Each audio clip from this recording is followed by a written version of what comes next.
What's up? Welcome to Bears Grow Room today. Welcome. Man, it's been a long day today. Day three of no smoking cigarettes. It is what it is.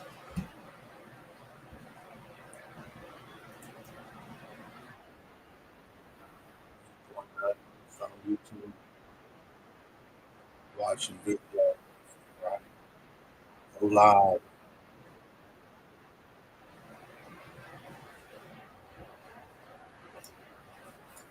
watch videos.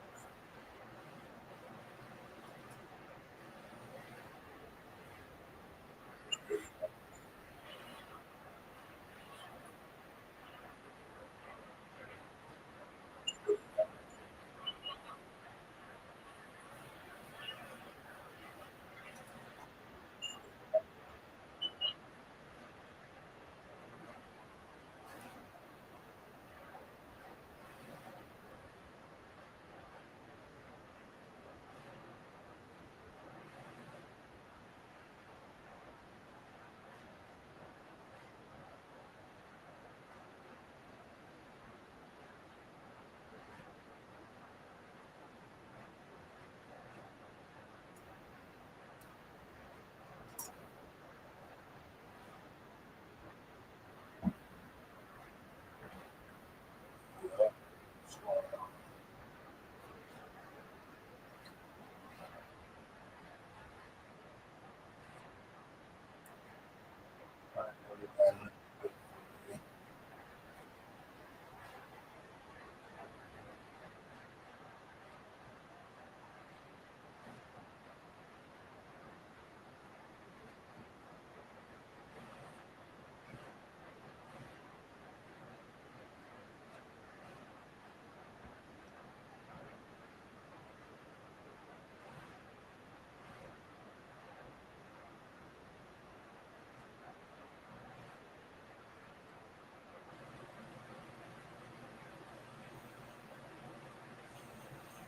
Yeah, I'm waiting on my Bosun F1s and my ice cream cake S1s to pop up. See what we got going on. Like I said, the Care Bears, and it's still hanging in there. The Tahoe Runs still hanging in there. Um, the Freak Shift, it'll be dead by the end of the week. I'm hoping it bounce back, but if it don't, it don't.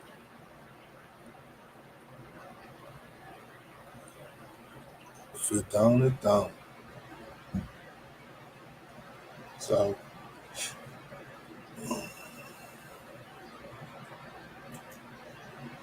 waiting on to see what pop and go from there.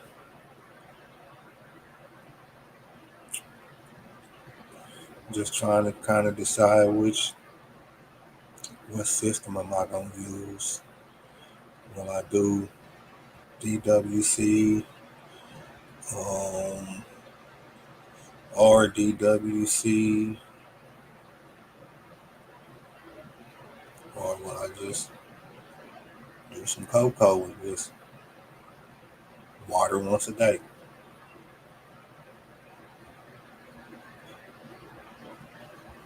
That's where I'm at with it, just trying to figure it out. Mhm.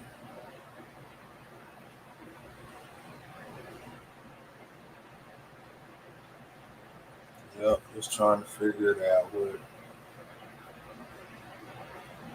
Um,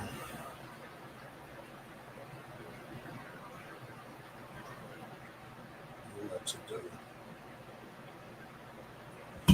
Let's watch some videos. Share my screen real quick. Let's just watch some videos. Let's watch Pirate Board Life. Let's watch his video. Just Yo, yo, yo. What do you know? Just here at the Love Shack, and I'm rinsing my balls. Now, this old dog rinses his balls every day in the shower. These balls here, I'm going to do once.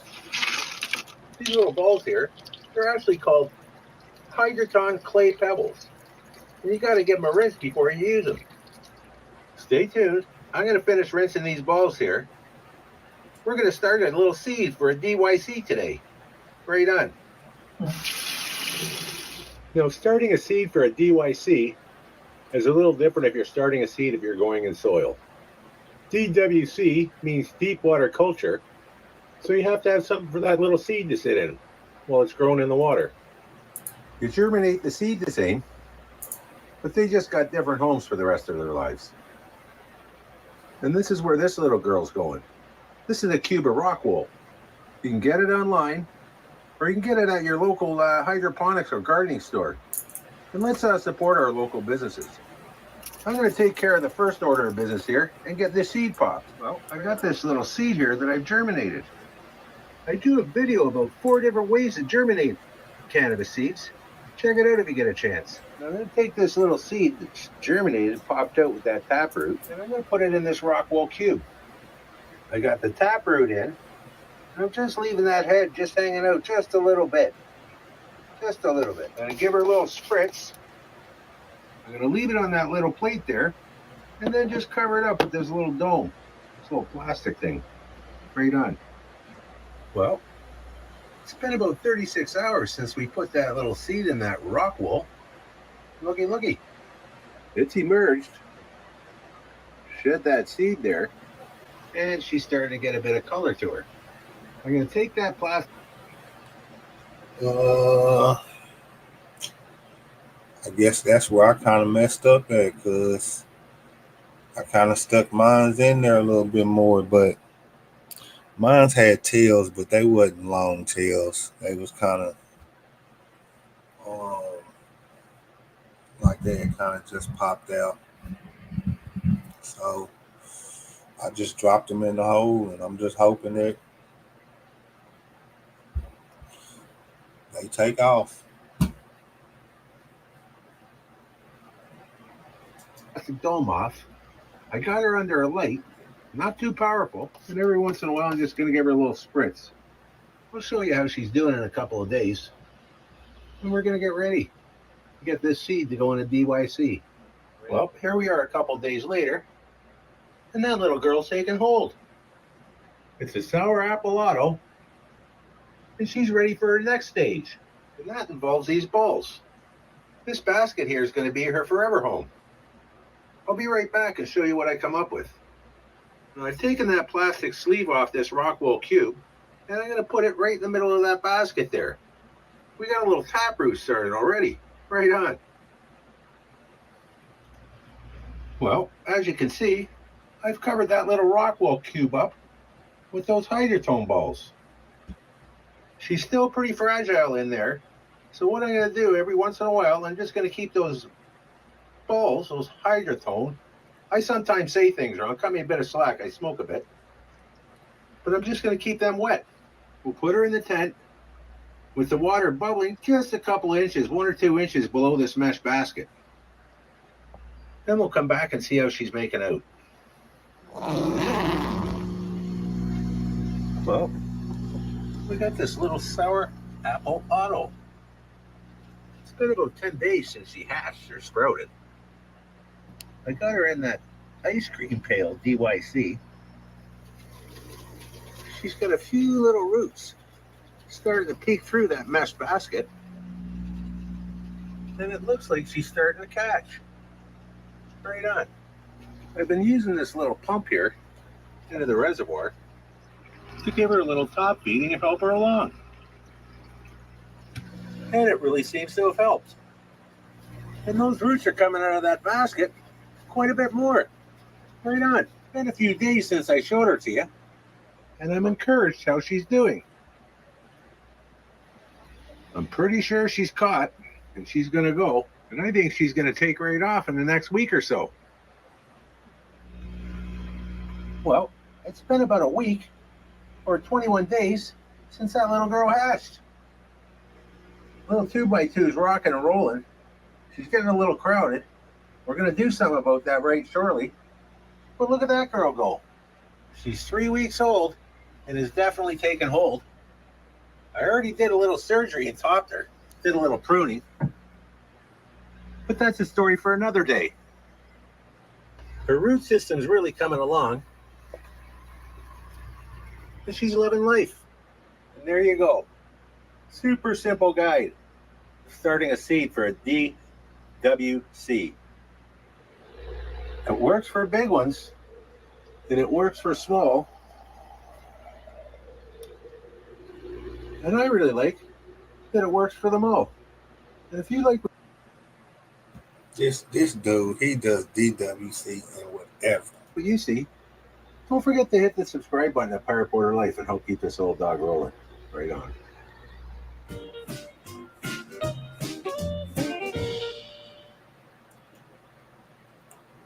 Yeah, he does DWC and everything. I be like, man, that be dope. What he be doing?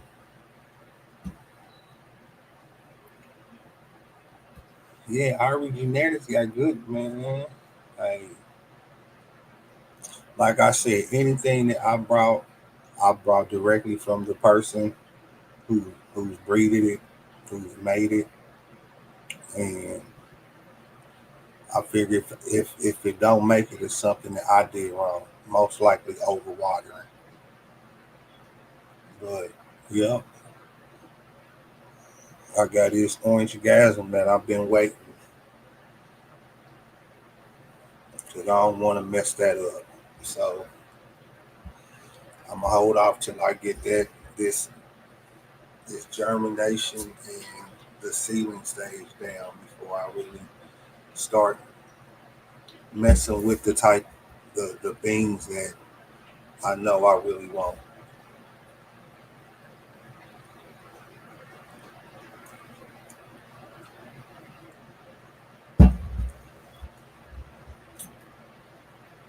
Well, I never thought I could do hydro, especially where I'm at because my waters be so high. When I say my water, it be anywhere from mm, the highs I've seen it is 78 degrees.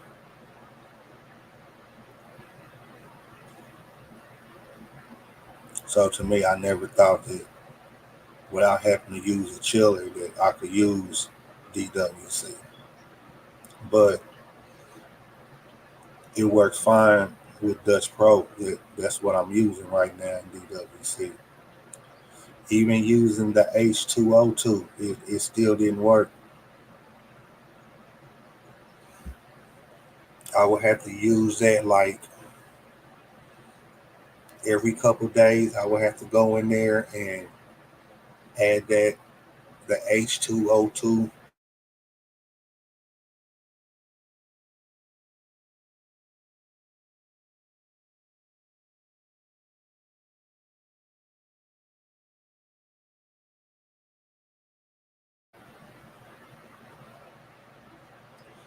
So, oh yes, it's real.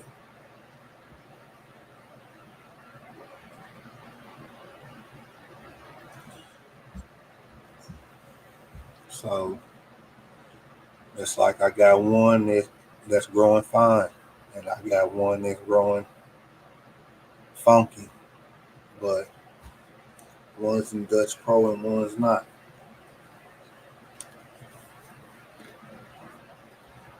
So you know how that works.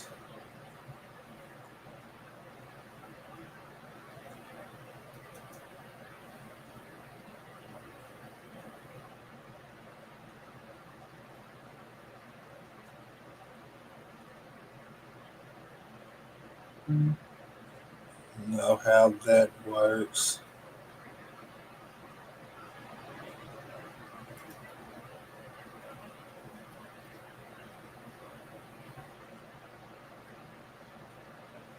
Yep. So that's why I mean, right now the Dutch Pro it works for me when it comes to DWC. So I'm just going to use that for right now.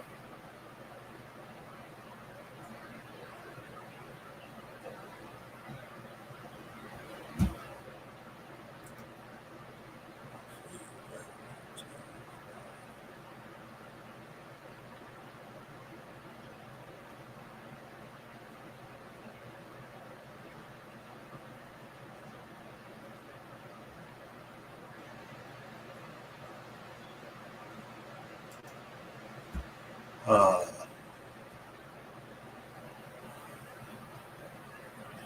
yeah, that's a lot. So you doing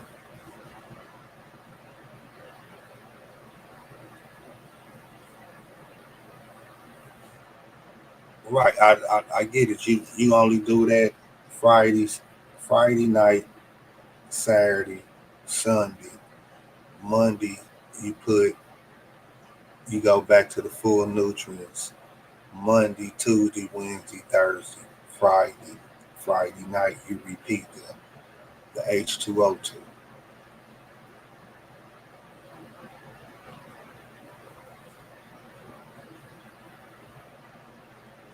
I get it. I've tried that.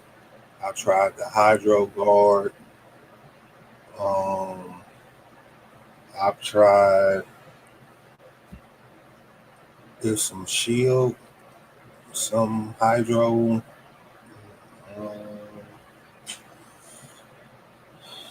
I mean, I done tried all kind of stuff.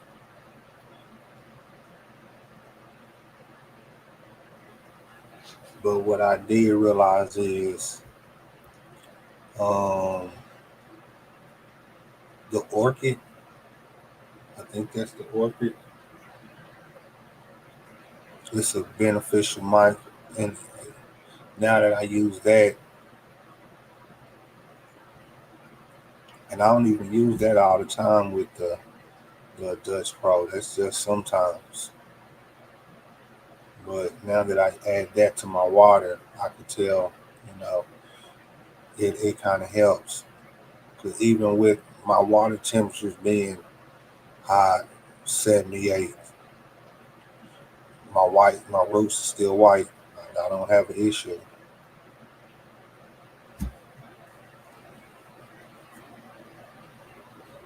So I figure something is being done right. So to me, it just makes sense to keep keep using Dutch Pro because it works for what I'm doing.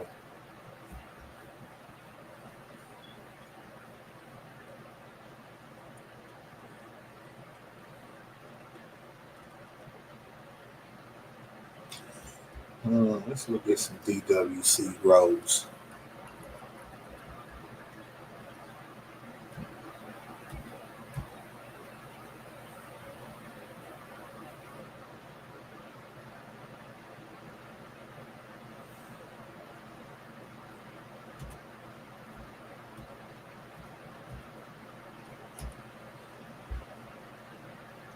Uh,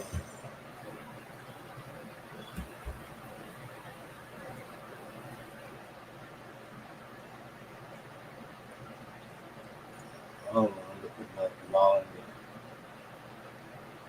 ever. Here goes some. What's this? Hemp in a pot. I like him. He makes good content.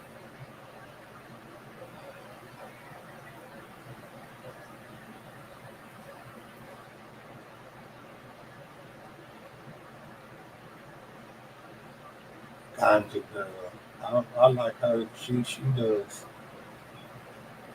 good quality videos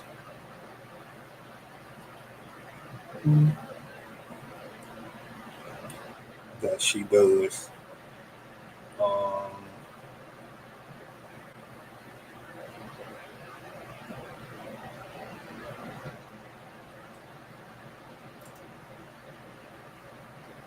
I don't know. I messed up.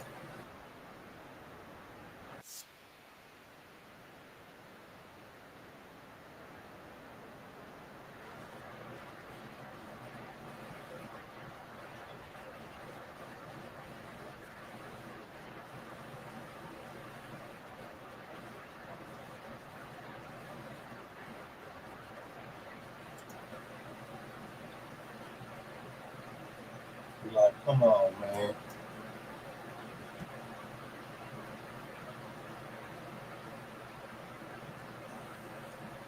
No, that definitely don't hurt.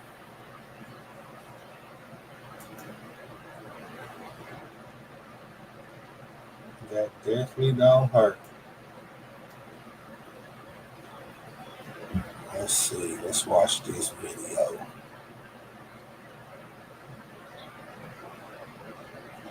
Yeah, shout out to girl Ganja, cause she, hey, she be doing her stuff, man.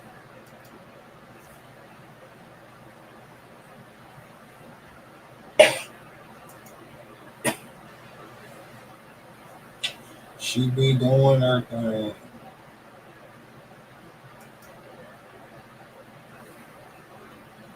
So I don't even get We mad built at a her. simple and effective indoor grow space last time that can easily house 2 large plants.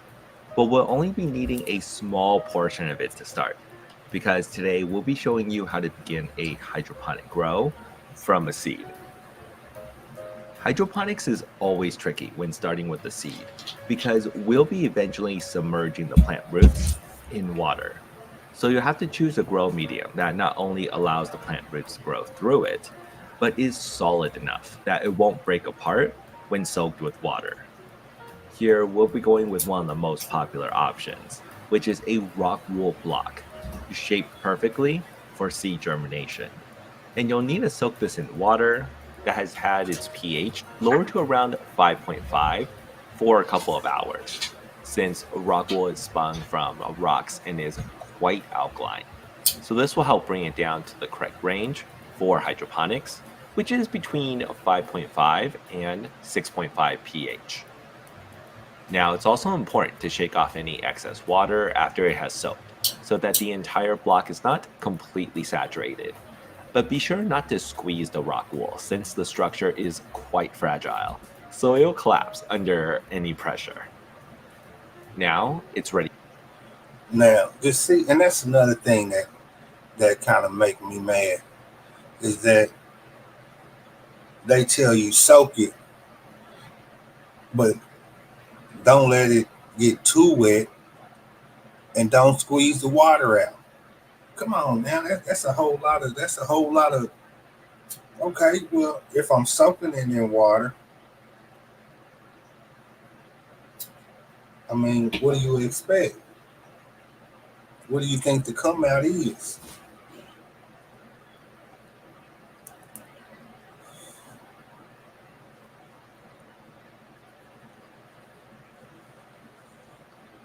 I never understood that part. So I just, man, I take mine out the water. I sit it there for a minute, and I stick my seeds right in it. It's going in the heat on top of a heat pad.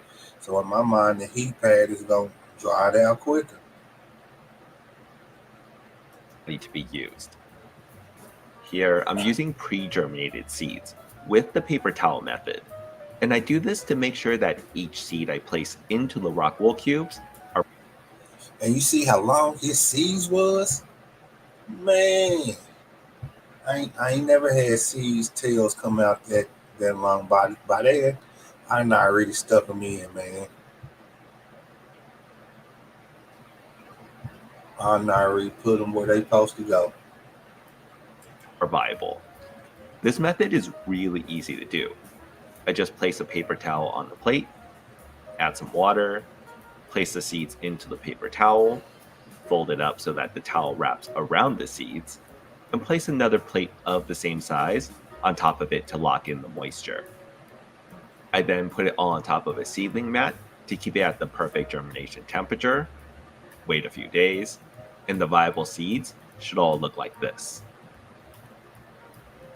Now I just need to put these seeds inside the rock wool cubes about 1/4 of an inch deep. Seeds don't need any nutrients to start, but they can die if the roots dry out or drown if there's no access to the air. So it's important to prevent the exposed rock wool blocks from drying out too quickly, while also trying not to water it too often. An easy way to do this is by just placing it in the humidity dome, as this prevents the moisture from escaping the block, so it can typically last the entire. Now, to me, the way he was handling them seeds, man, I, I the tails would have bent them. They dying.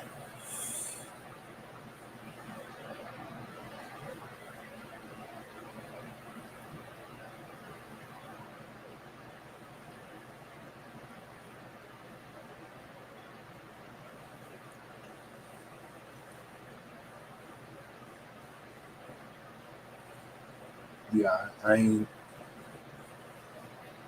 Heck, I had one where I guess I left it in there too long, and it already came out of the shell.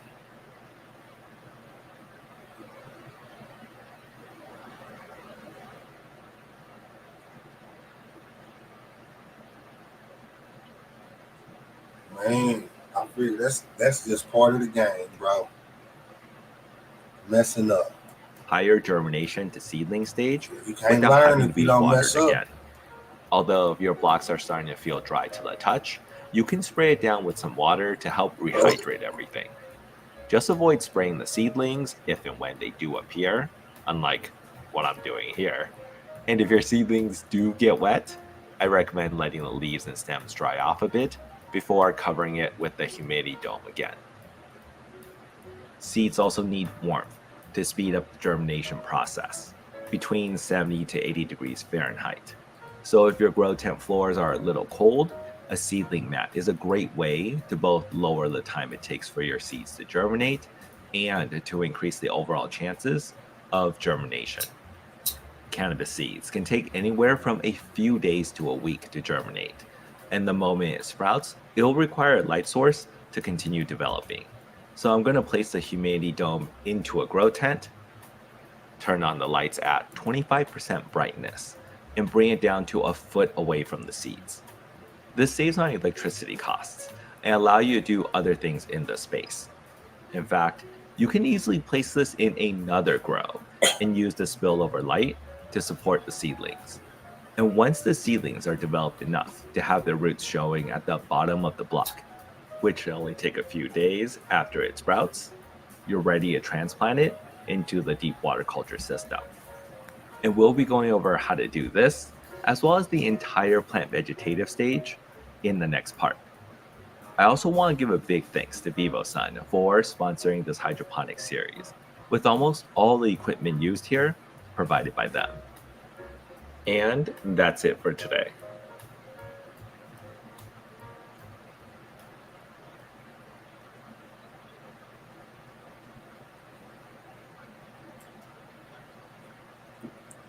Yeah. Mm.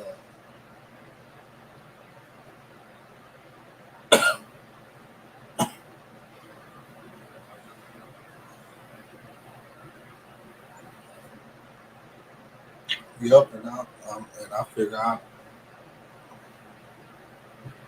got 6, 5, 2. So what's that? 13. I figure out all 13 that I got planted. I walk away with half of them.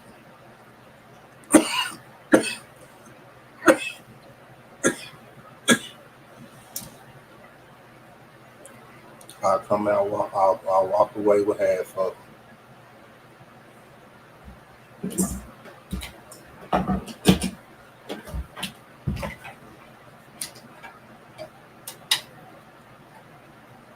That's how that's gonna work.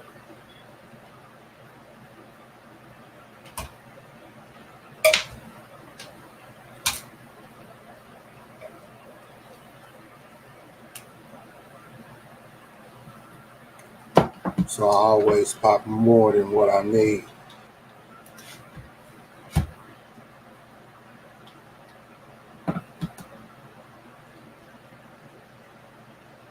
Because I already know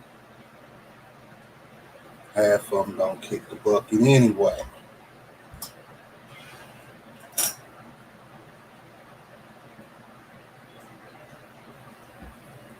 Let's see what else we got on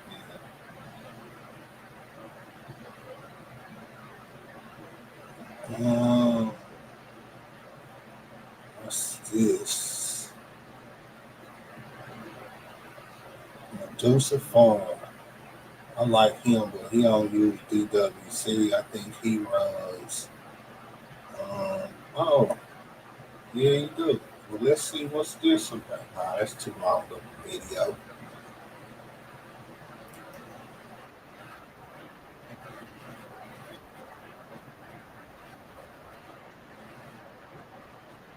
That's good.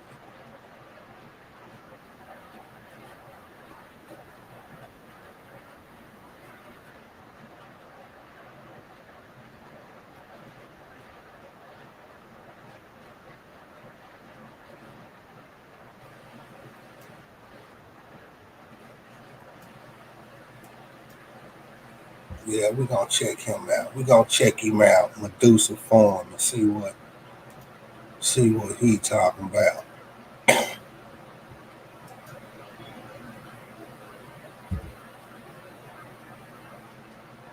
Warning, if you're not 18 years old, get the fuck off this video. Everything you see is for educational and documentary purposes only. Man, Viewers' discretion is advised. What is up, everybody? Thank you for tuning into Medusa Farms. Before we get into this video, make sure you guys leave a like, comment, and subscribe. It does help me out a lot, and I put forth a lot of effort into these videos, so it really means a lot if you would like it. Comment, anything, doesn't matter, subscribe, it all means so much. Thank you. For this grow, I decided to go with the Purple Ghost Candy by Seedsman. I saw a couple pictures. The pictures were limited on Instagram, finding them from other growers, so there weren't that many images of them, and I liked the name, so I was like, you know what, let me go with this. I did receive these seeds for free from Seedsman a while back, so I finally decided to go ahead and pop them. Purple Ghost Candy is mostly sativa, and it's a cross between Ghost OG and Candyland Purple. And the breeders of this cultivar is Seedsman himself. And with that intro out of the way, let's go ahead and take a trip from seed to harvest. Starting out just like all my other grows, we will be starting from seed, and all I'm going to be doing is I'm just going to be putting them in some plain tap water, and I'll be soaking them for about 18 hours, so pretty much an entire day. Now that the 18 hours is up, I can go ahead and place my plants in their starting medium, which I will be using rock wool, so that's why I'm pHing my water to about 5.5, because rock wool does tend to be a little bit more alkaline. Also ensuring that the rock wool isn't too moist, so I'm just giving it a little shake just to get some of that excess moisture out. Now that the rock wool is nice and wet, it's time to stick it in. I'm sorry, I know, very immature of me, but I'm just opening the holes that are already there so that I can place my seeds within them. The taproot of the seeds are already coming out, so I'm just going to place that side down within the rock wool. Yes, I could have let the taproot get a little bit bigger, or I could just place the seeds in there directly without soaking them and just place them with the pointy end down, but I didn't. This is how I decided to do it. Lastly, I'll be covering them up with the dome to help keep the humidity levels high. At the time of recording, all my other DWC buckets were occupied, so I needed something that my seedlings can start out growing in until the buckets freed up. I was just going to order a cloner, but I decided I could just build one myself. So if you guys are interested in seeing me make this DIY cloner, go ahead and check it out. The link will be down below in the description. It's been 4 days since we placed the seeds in the rock wool. It's good to see that they all made it out, but this is only the start of a long journey.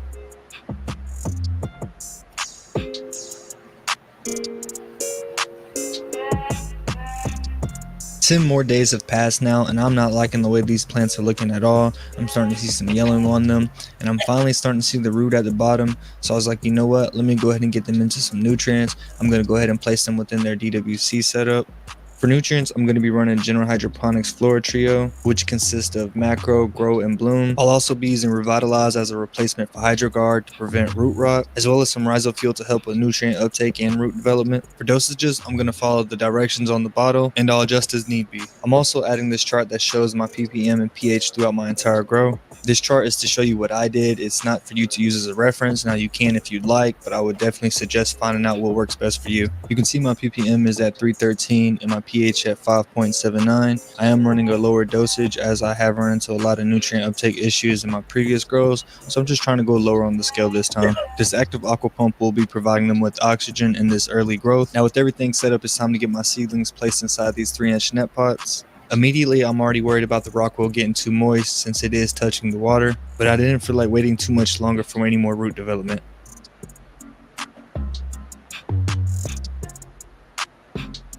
5 days later and there isn't much growth. It could be from shock. But one thing I decided to do was to cover the top with aluminum foil to help with light leak, because when I open it up I see a little biofilm around the edges, and that could be due from algae growth from light leakage. The only way for me to be sure was to eliminate as much light leak as possible, so not only did I do the aluminum foil, I also sprayed the tops black. Day 10, and guess what? It looks like we haven't grown any.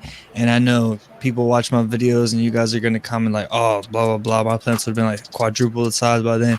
Hey, guess what? We run into problems, and that's what I'm running into here. And guess what? We do have problems, we solve them, or at least we try to.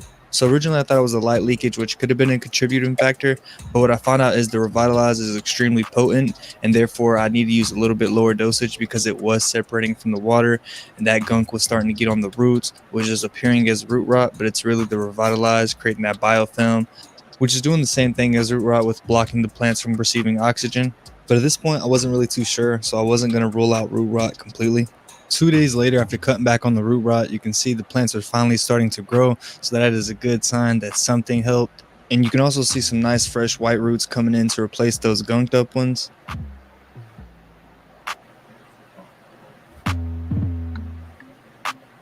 Today I don't know if I blinked and I missed something, but can somebody tell me what did he do to fix that? Because to me, it seemed like he didn't do nothing. He didn't add no water to the bucket. He didn't take no water out. He didn't make no new solution. None of that.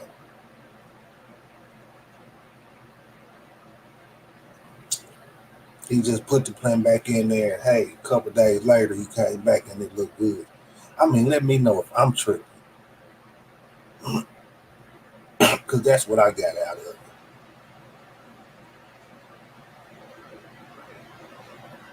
Ended up harvesting another set of plants that were in DWC, and that freed up my commercial pump, so I decided to switch over from the Active Aqua to that, and they'll spend the rest of their time under this pump. Now with me running this pump, I know root rot shouldn't be an issue at all, as there will be more than enough oxygen being provided, and this is the pump that they'll finish out under. And you can see there's a huge difference in the bubble output between the two.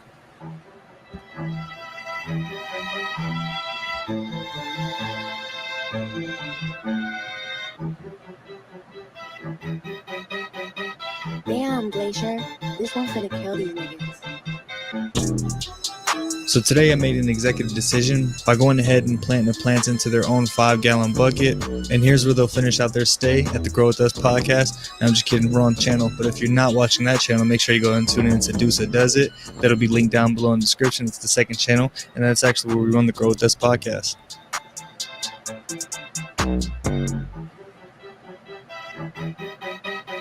So one thing I typically say a lot is we're off to a good start. Well, that's not always the case, because guess what?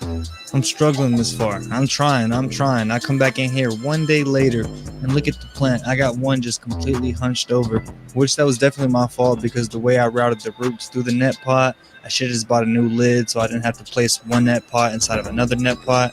But needless to say, I'm going to fix it. We're going to bounce back from this. It's going to be okay. Just stay tuned.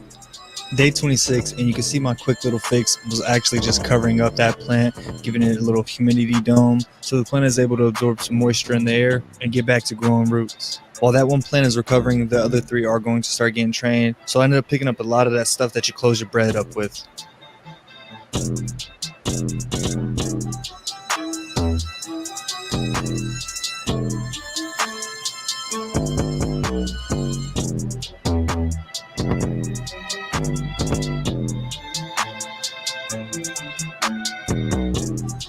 Training is one of the things I neglect to do often. At the start of this grow, I promised myself I'd do a much better job, so we'll see.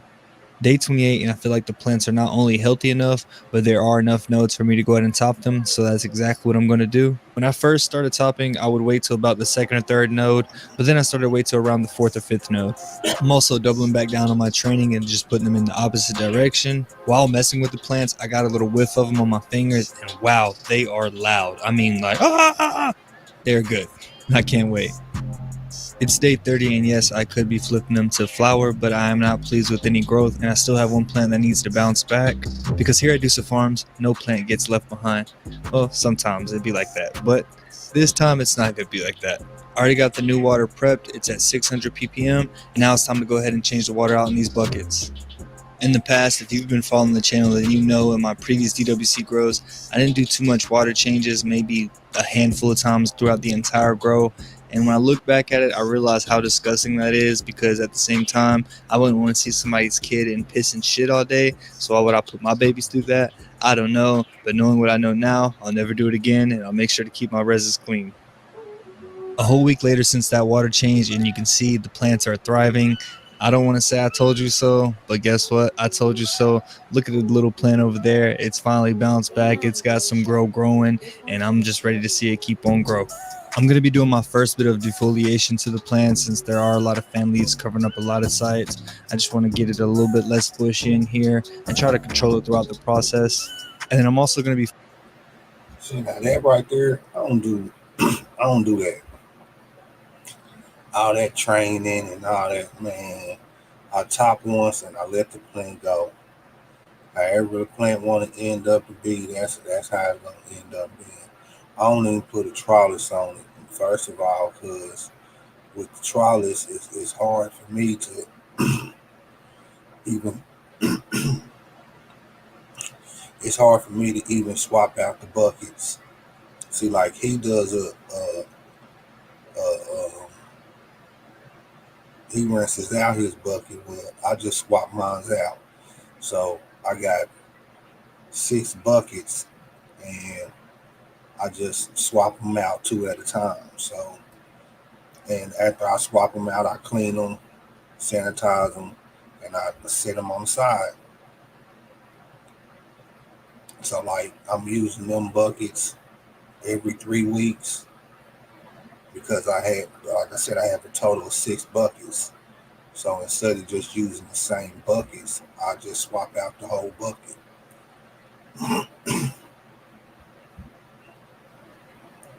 And after a while, I mean, it's even DWC. I mean, after a while, it's hard to actually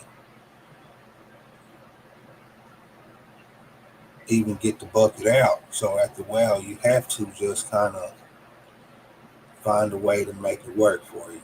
Like I know some people that use a pump after a while and just pump it out. Whatever works. You got to do whatever works for you.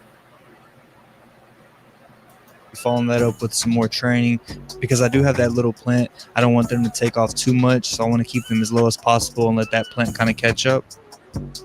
One thing I found extremely interesting was there was actually water coming from the areas that I cut. This was my first time seeing that, so I was blown back and was kind of scared, but it was kind of cool to me. And it made sense to me because in DWC, the plants do take up a lot of water very rapidly. But not only just that, I mean, it is pretty much an open wound. But needless to say, I think we can all agree that it is pretty cool. Day 40, and I'm so ready to flip them to flower. See, I don't do the trellis, the trellis, just because I'm moving the plant so much, just with the bucket alone. I mean, it takes time. You say you got a small pump once you hit flower. Well, what I've come to realize is if I just let mine just drink up all the water, and then when I'm ready to fill, I fill my buckets up twice a week. And I'm not even filling it up. The first time of the week, I'm filling it up with straight nutrients.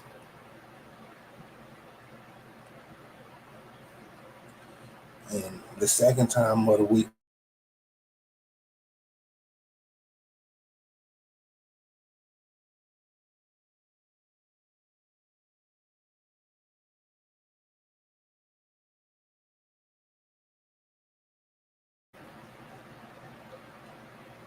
so yeah. So that just, I mean, you said on your second, just pH the water. Well, I mean, if in the RDWC, yeah, I just add water to it the second time. But in the DWC, I still have to, add nutrients to keep it at that level to where it works for me.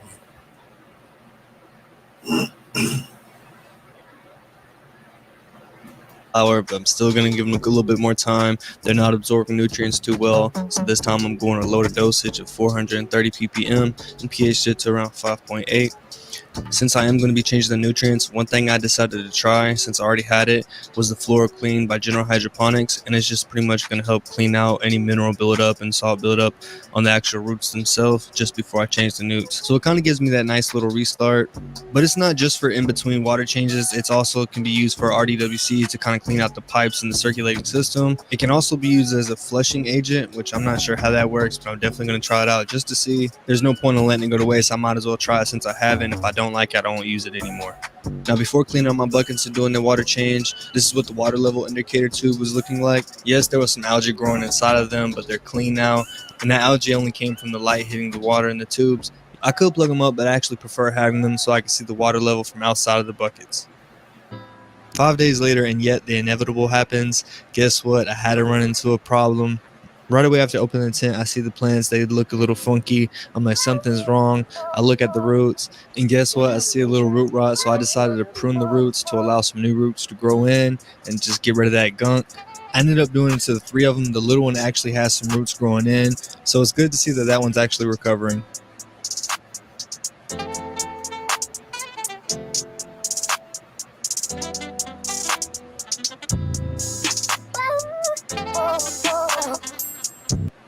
See, once again,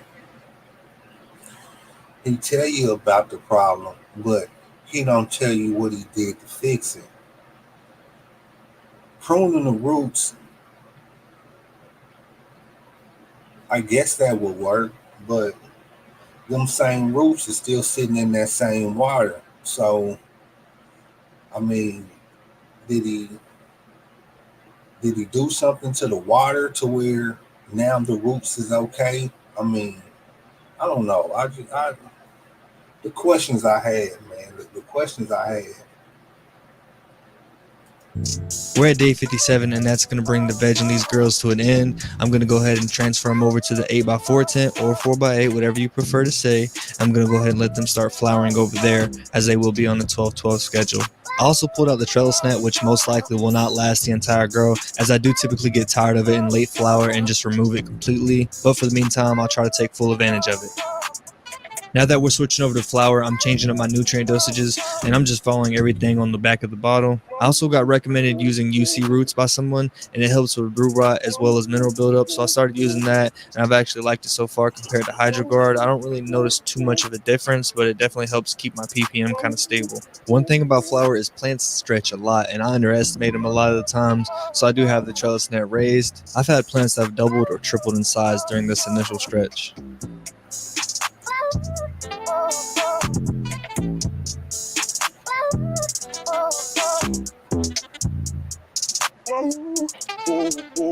22 days into flowering, we finally got some bud sides. The plants seem to be done stretching, and now they can focus all the energy on creating buds.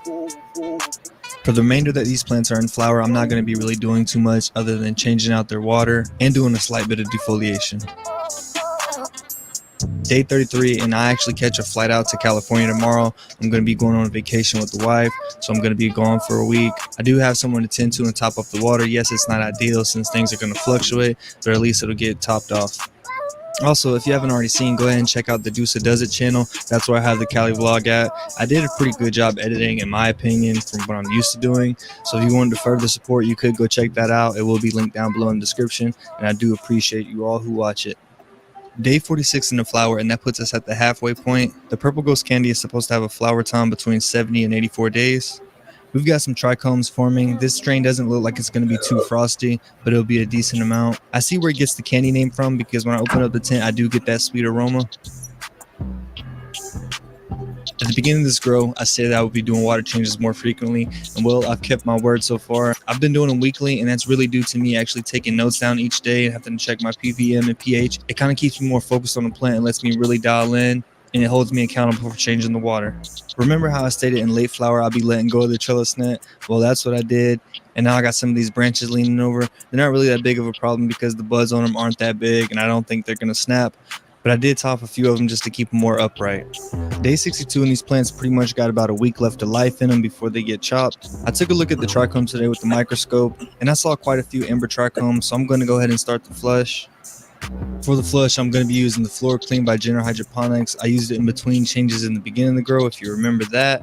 But this time I'll be using it to flush the plants out for the first couple of days and then switch to plain water. Day 68 and the plants are finally coming down, so we pretty much beat the estimated time by 2 days. I wouldn't have mind going the whole 84 days of flower if it packed on like triple the size as it is right now. Even with the plants at this size, I'm still pretty pleased with them, and I'm assuming they're probably going to pull about 2 ounces per plant. For drying, they're going to be sitting in my closet, which I'm going to hook a fan up to provide some sort of airflow, and I also have a dehumidifier in there, which helps keep the humidity around 60%.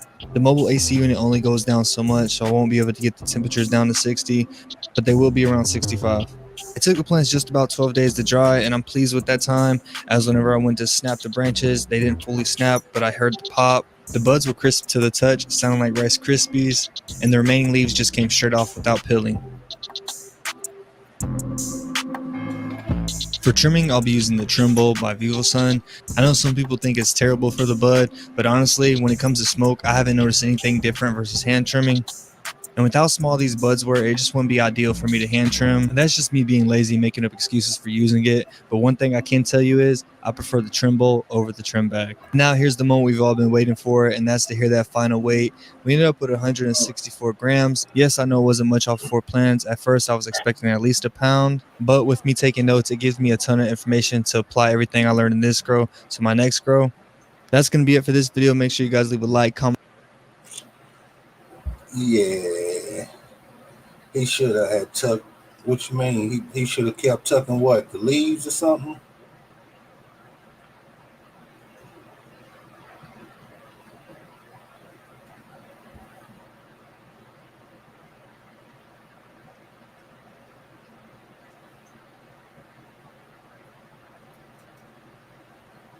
Let me know what you're talking about. What he should have kept tucking.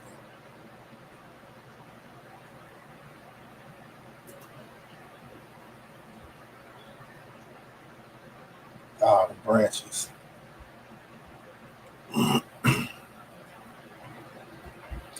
Well, man, I got a big sideways Betty doing her thing downstairs, man, in this 5-gallon bucket. I never scribe, bro. Never. To me, that's just a waste. I don't know. To me, it's a waste because it keeps everything in one area. Well, I mean, I'm just growing for me, so I don't.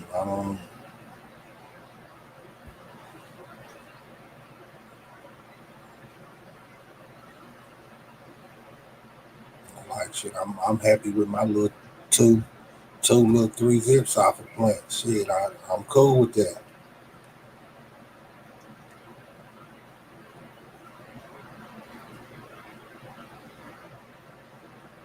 At this point, I'm just trying to get the basic understanding of growing. So, I mean, at this point, I'm not focused on weight. I'm more focused on quality. Because once I get the quality packed down, then I can focus on the weight.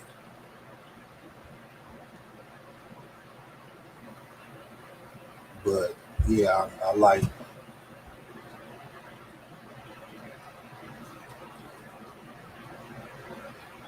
That's what I'm about. I want quality, and I ain't gonna lie. Right now, my last 2 rows being some bull crap. I mean, boo.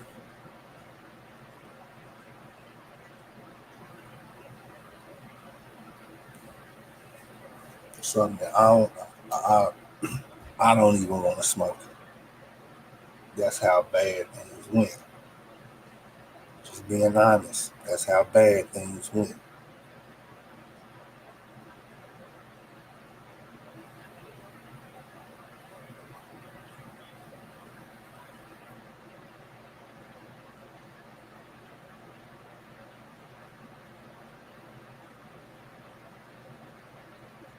We can watch her because she got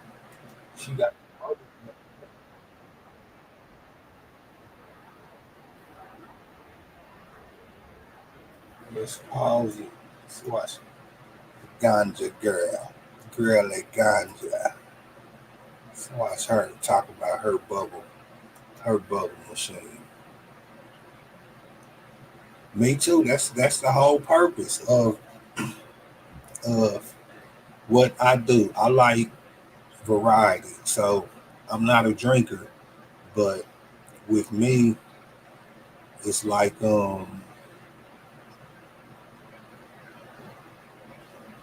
it's like a bar, except without the alcohol, it's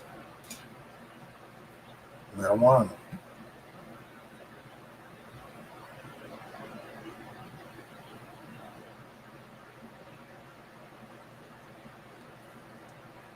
Hey man, this ain't what we. Hey bro. What's up, YouTube? Welcome back to my channel, Girly Ganja. If you're new here, don't forget to hit the subscribe button and make sure you follow me on Instagram and TikTok. And this is part 2 to the first part of our new series, which you guys know we are starting a hydro grow. And in part 1, we ended up putting together our Gorilla Grow tent by 5x5 tent, which you guys can see behind me right now. And I've actually already started to put up the hydro system, which we are actually going to be using Super Closet's 6-site bubble flow hydroponic system, which I'm really excited to be trying this out because you guys know this is our first ever hydro grow. I've only ever done soil grow, so I've always wanted to give it a try and see what I think about it and how I like it. So if you guys have a hydro grow, then make sure you let me know. And it's pretty much just like putting all the tubes together and getting all of that right. So I'm just gonna put this piece on here. It goes on the top part, just and it just goes tight on here.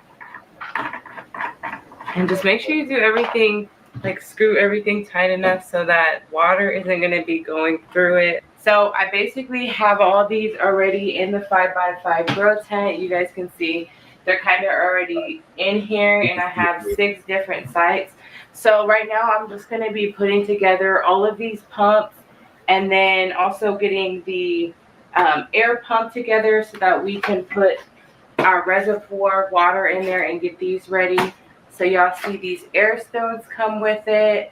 And a big shout out to Super Closet because I was really excited to do a hydro grow. And they're a part of the Grow Strong team. So y'all know Gorilla Grow Tent. They also have Kind LED. And then this Super Closet. Really excited to try them all. So make sure you guys stay tuned for part 3.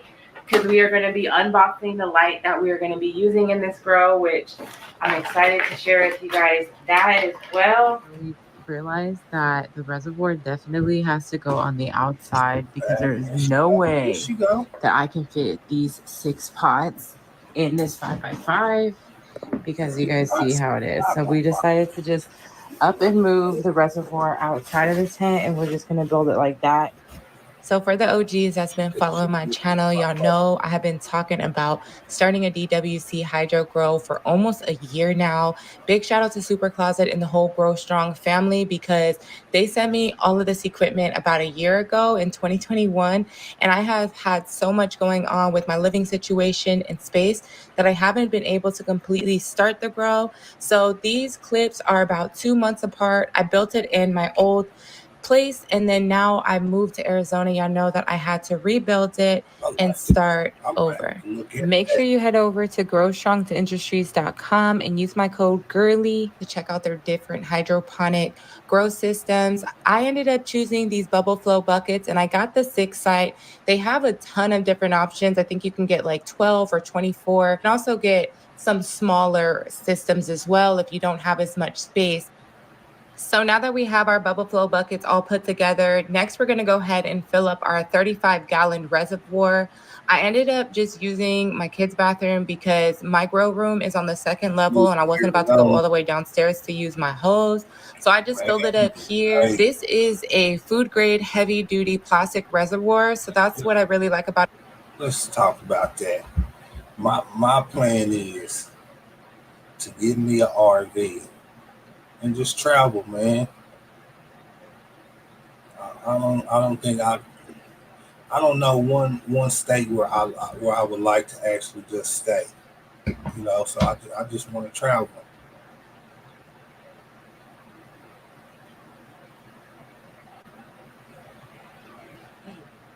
It's really strong and sturdy. So you could tell it's definitely going to last.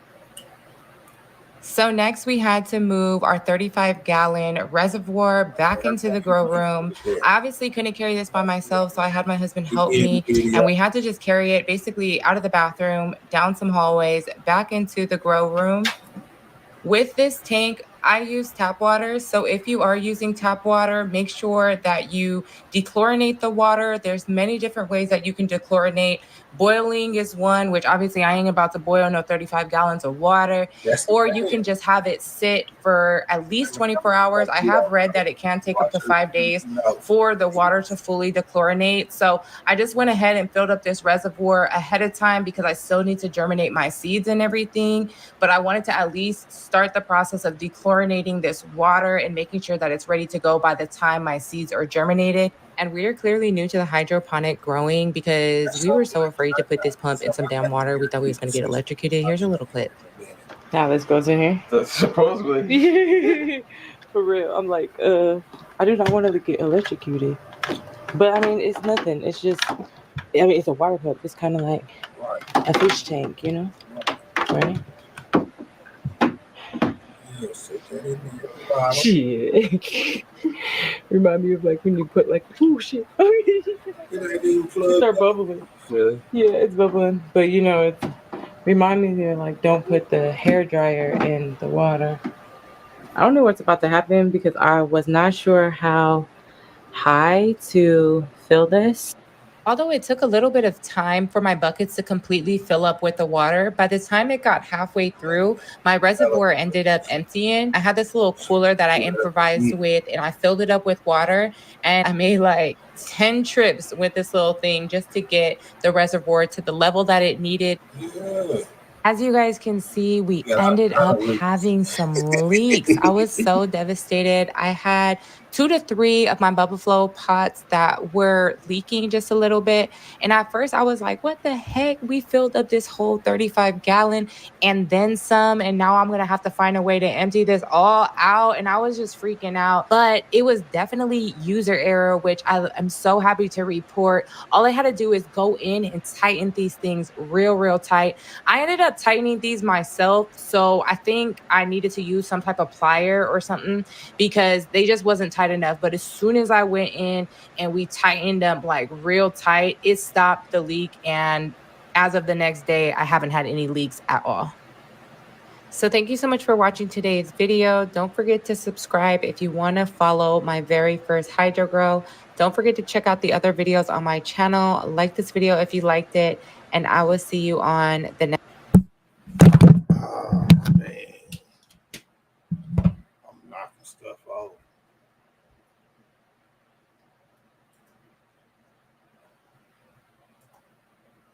Yeah.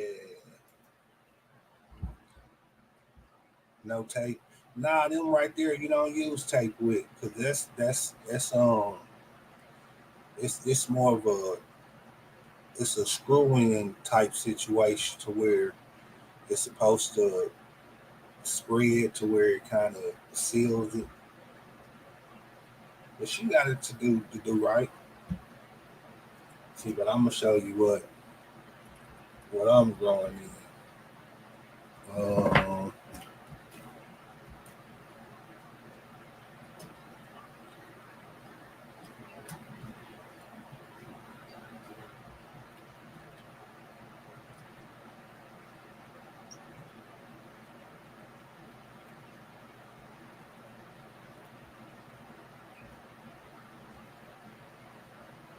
Let's see.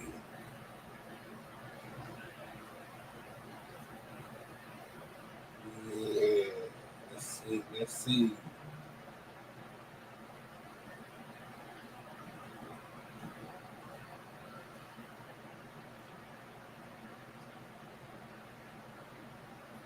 So this is what I got.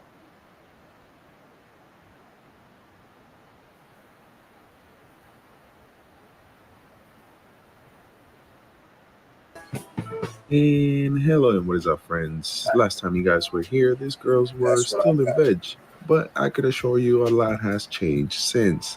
They're definitely done with their stretch and are now ready to produce some flower. But before we get too ahead of ourselves, let's start from the very beginning. And now, friends, for the first 5 days, even though these plants looked hungry, I was feeding them at a really low ppm. Also, my watering schedule was wrong. However, this air cube ebb and flow system definitely came in handy. Had that been cocoa for the 5 days that I would have stepped away, I don't think my plants would have made it. And after the fifth day, I went ahead and took care of all the problems. I fed 350 ppm of CalMag, 300 ppm of A, 300 ppm of B of the House and Gardens A and B solution. And literally within a couple of days, I could definitely see the colors start to come back to them. And on day 10, even though I was really late, I went ahead and topped and super cropped.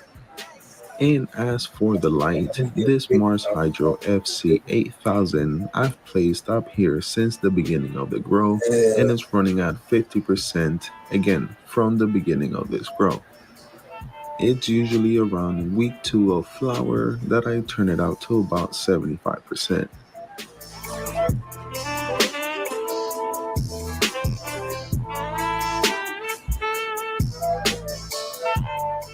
And now, friends, from day 13 on, even though the growth looked great, if I could have just super crop and topped these girls a lot earlier, and if I did not have those issues at the very beginning of this grow, I think these plants would have definitely looked a lot different. Even though they look pretty good to me now, but what do you guys think? Let me know down in the comments. How do you think this is turning out for my first time using this kind of system? And also, it's my first time using Hydroton.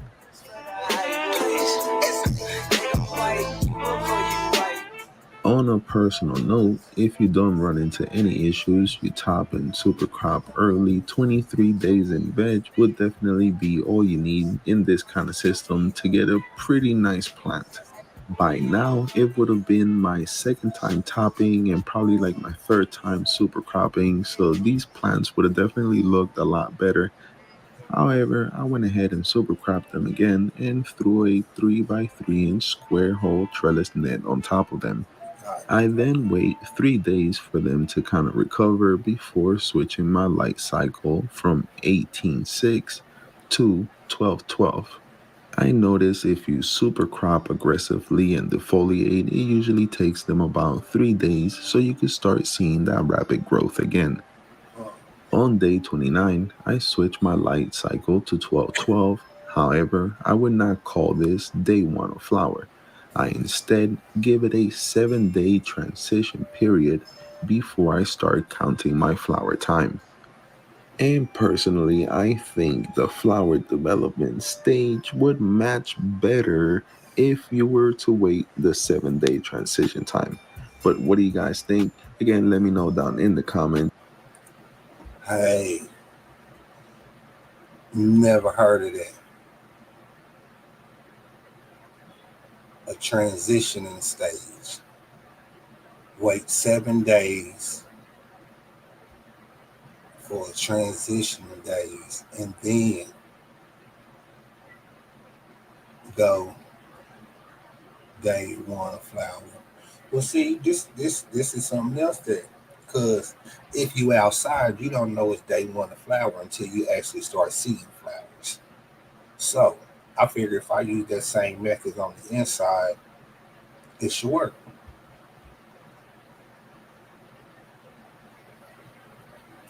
as I make sure to write everyone back. In my opinion, this looks more like day one of flower than it did 7 days ago. They start having those little white hairs start to pop out, and they kind of start to stretch a little bit more.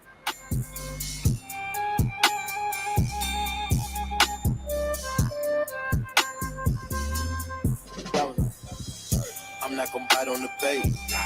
No toxic waste. On the low, what you're pitching is great. It's full of face, case. Watching this, I'll be in shape. If I go put you gon' leave, Right. escape. I put 2 million in the safe, just in case. Don't go my way. My kids gotta have money, not sweet. Selfish. Ooh, I take the crown off the king like Mike.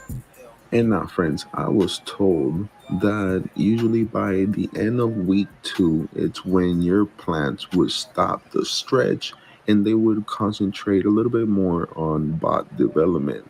And even though it is my own strain, my Patreons did get to flower it first.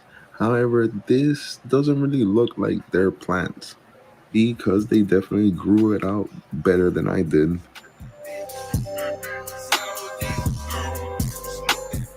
Kind of interesting because I have the mother plants of this strain flowering right next to them, but in cocoa, and they don't really look like this either. So I'm kind of excited to see what are these going to turn out to look like.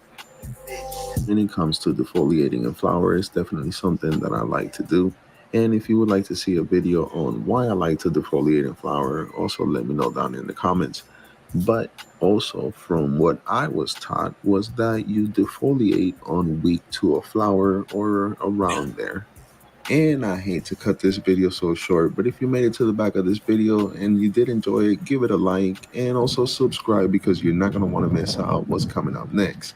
But okay, friends, like I always like to say, I don't want to take any more of your time because I want you to watch the rest of my videos. So until next time, this is Grass and Class signing out. Peace. We got a cold pour now.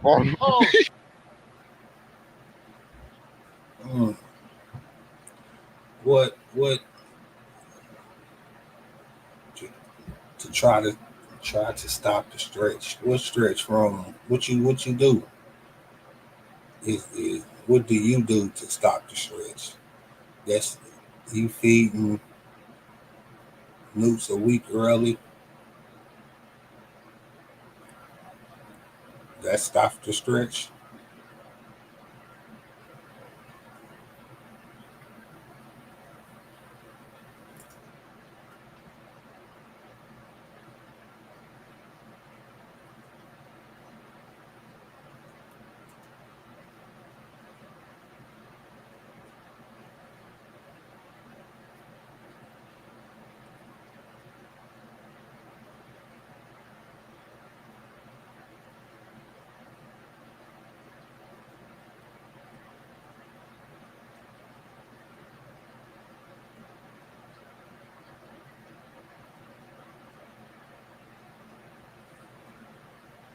I like my air cube system.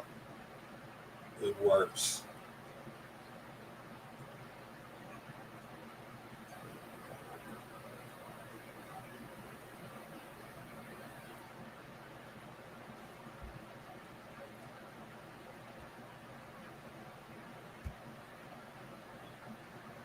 For all this top of this, okay.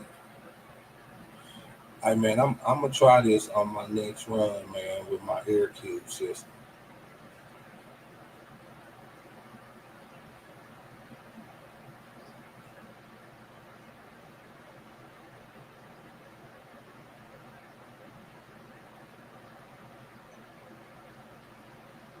If it don't work like you say,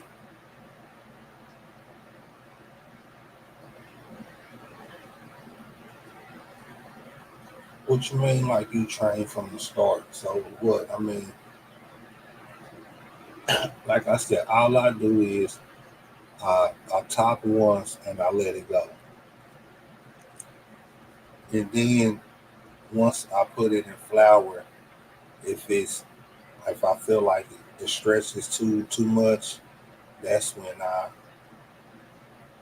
kind of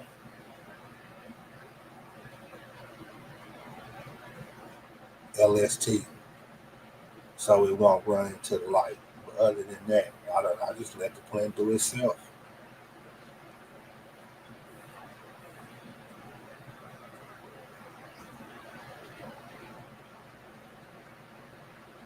One plant with a 2x4, I could get a plant. What you running that one plant in? You in Coco? DWC? I mean, what? Because, I mean, in my mind, you vegging for a long time. One plant. Yeah, you vegging for a long time. 5-gallon bubble bucket. And how long are you vegging? You vegging for at least 60 days, if not longer.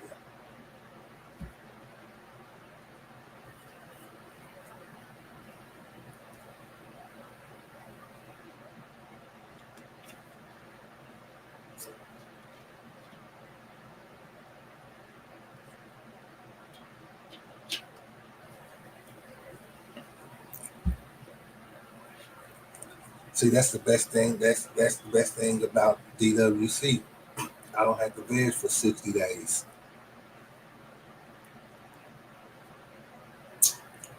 If I veg for 60 days, I get what I got downstairs. But here lately, I ain't been growing from seed. This will be my first time actually growing from seed here lately. Everything I've been doing has been from clone. So I'm going from clone.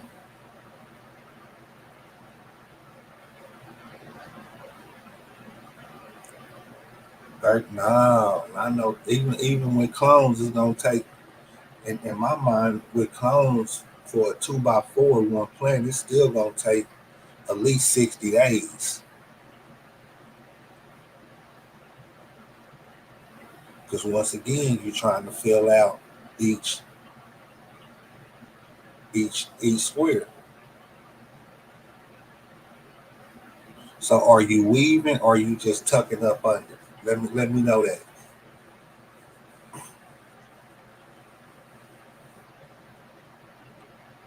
Do you weave through the trellis or do you just tuck under?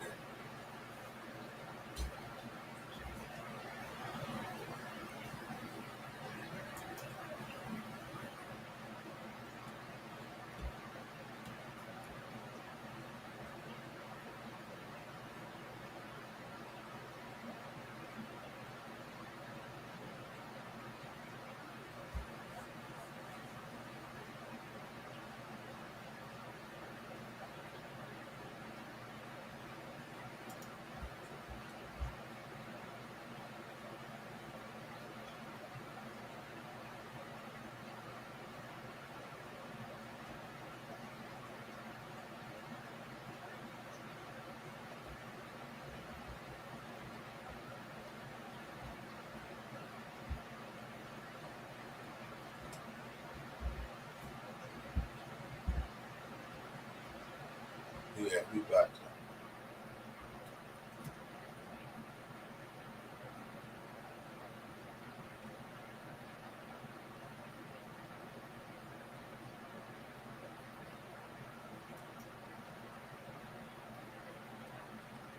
All right, let's see. Hold on.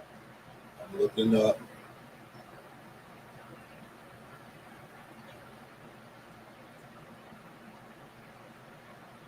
Looking up.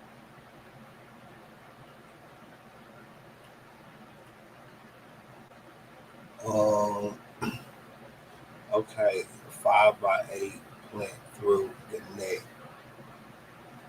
Look at Northern Stronger. Yeah, but Northern Stronger, he looks like he kind of go through the net, like he weaves his plant through the net.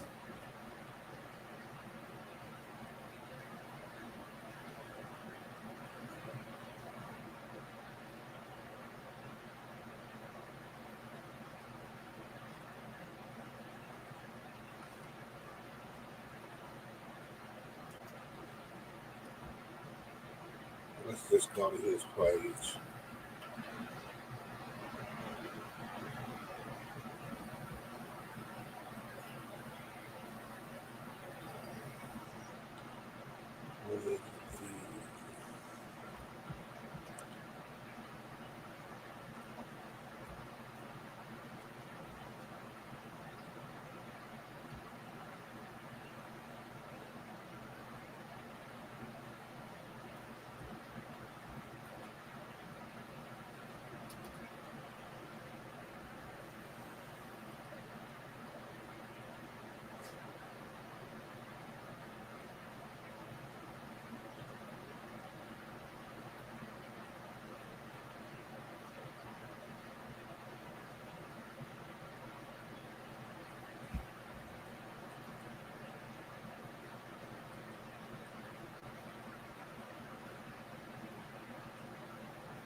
All right, we're gonna look at this one.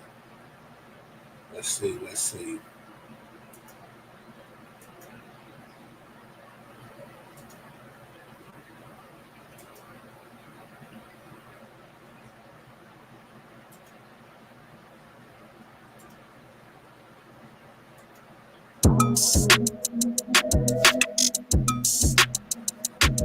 Yeah.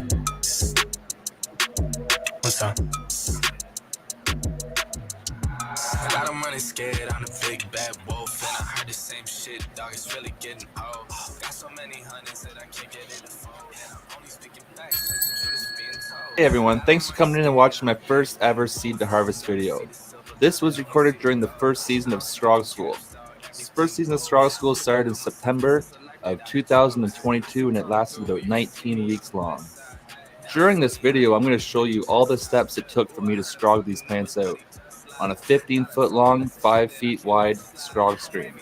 Thanks to everyone who's been following along on the Strog Schools, and we are well into Strog School Season 2 right now.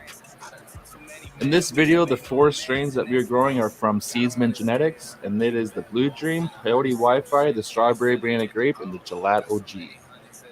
The germinating process we decided to use this run was the paper towel method. For the paper towel method, all I do is get the paper towel slightly damp. I don't soak it to the point of dripping. I just want it to be damp. Then I place my seeds in, place it into a baggie, a sandwich baggie, which is going to hold in humidity. And then I close my baggie up to just the corner. You still want your seedlings to be able to breathe. Once I have the seeds in the paper towel and in the bag, I find a dark, warm place in my house, normally above the fridge, in a cupboard, and I just let them sit there for at least 3 to 4 days, checking on them periodically to make sure that my paper towel stays damp. After 3 or 4 days, the seeds will start to show a nice white taproot sprouting out. This is when I transition my seedlings over to the solo cup. This round we're using the Rayon LED grow lights. I'm using the 700, 800, and the 760. We're also going to be using the Green Leopard system called the Sia Beam. In my scrog room, I also have a 10-inch AC Infinity exhaust fan, as well as a 40 BTU gas furnace. I also have an Andin dehumidifier, and I use 2 humidifiers. Now that I have my room all set up, I have my lights hanging, and my room is pretty much dialed in with the temperatures and the humidity, I'm going to go ahead and prepare my cups and get my solo cups ready for my transplant. My seeds are just about ready, the taproots are showing. So what I do with my solo cups is I like to put little holes in the bottom of the ring. Well, in the bottom of the cup in general, just for excess water to flow through. For season 1 of Strog School, we use Pro-Mix. That's peat moss and perlite. I also add to this mixture some insect frass. When I fill my solo cups up with medium, I don't fill it to the rim. I always keep a few inches inside that cup because I anticipate a stretch for my seedlings. And as the seedlings stretch, in a few weeks, I'll be able to top up my solo cups to support that stem a little bit more. Once I place the seeds in the solo cup, I like to go taproot down, and then I just cover with a little dusting of the medium that I'm using. After that, I spray a humidity dome, and I just cover my seedlings with the humidity dome to keep that high humidity and warm temperatures. Once I notice the first set of true leaves coming on my plants, that's when I will remove my humidity dome and let the plants thrive in the normal atmosphere that they're in. Once my seedlings are all thriving and starting to grow in that solo cup, I know that it's time to build my Scrog frame. I have some full detailed videos on how to build Scrog frames in my YouTube, and I'll post a few links in the description of this video. You can also check out episode 2 of Scrog School. The hole spacing in my Scrog frames I love to use is 3-inch. 3-inch hole spacing seems ideal for me. It's just perfect. It makes it easy for me to tuck. I don't have to wait too long to tuck a branch. It just seems like the perfect number. For twine on my Scrog frames, I like to use masonry twine. I also use hemp twine sometimes, but I find that hemp twine does fray a lot. But the frays on hemp twine is not that bad because it's actually okay to smoke it. But I stay away from any kind of plasticky twine that frays a lot, so that's why I like to use masonry twine. Now that my seedlings have been in the solo cups for just about 2 weeks, I'm going to do a bird's eye view by looking at my solo cup. Once I see all the leaves starting to hide the solo cup from a bird's eye view and I can't see that solo cup anymore, that's when I know it's around that time to start thinking about doing a transplant. Sometimes what you can do is you can slide your seedlings out of the cup and just take a quick look at the root system growing and slide it right back into the cup and wait a few days. During transplant, I like to add another few scoops of insect frass to the final pots that I'll be growing in. Once again, this is to deter pests. It also adds a little bit of beneficial nutrients to the plants as well.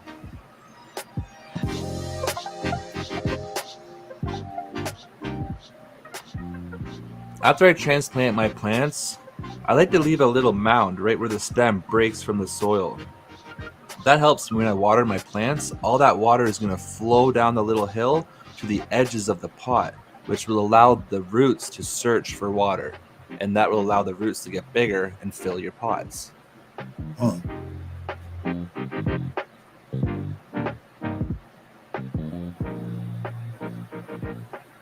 I start training my plants normally around a week after their transplant to their final pots. That's pretty much the time when the roots start to be established and I can start bending the top of my plant over.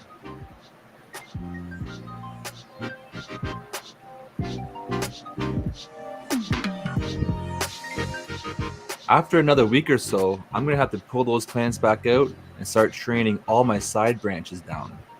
This is an important step to the initial part of scrogging. You need to do that first initial training to build tops, build colas, and most importantly, build some independent branches. Basically, what I'm trying to do when I bend all these branches over is I'm trying to expose the center of my plant and all those inner nodes to the light. I normally top my plants at least once. I don't top my plants to create more tops. I top my plants to make the main stem not so thick so I can continue on tucking the 2 lower nodes that are below it once they fill in. I like to keep my screens low. That is because I like to keep my veg time low. Normally, the lower my screen, the less my veg time is. If I have a screen that's like 8 inches, 10 inches above my pot, I'm going to have to veg for that length of time before it reaches my screen. So if I have my screen at 4 inches, I'm not waiting that long before I can start scrogging my plants. I only veg my plants for 2 months. I always recommend people to pH and ppm adjust their water before they give it to their plants. For this whole run, I was using Future Harvest nutrients. This is the same little baby rosebush that's in Scrog School Season 2 right now. That's an actual monster. I like to put my screens on 1 month into veg, and that is when I start the tucking process. I am now going to just continue tucking these plants for the next month because I veg for 2 months. Once my plants got bigger, I had to step up my watering system. So I ordered a pump off Amazon and a nice watering wand. Just comes with a normal garden hose, and this has really made watering super easy for me. In Scrog School Season 1, we wanted to try a different product, so we went with a unit called the Sia Beam from the Green Leopard. This is an underlighting canopy system. My first time using one of these, and actually it worked out really well for us. I was always told that underlighting was not good for the leaves, but I wanted to try it myself. So we went ahead, put this product to the test, and you'll see the results later in the video. Once I flip these lights to flower, I will continue tucking for like say 10 days to 14 days into the flowering stretch. That is what's going to make my canopy level.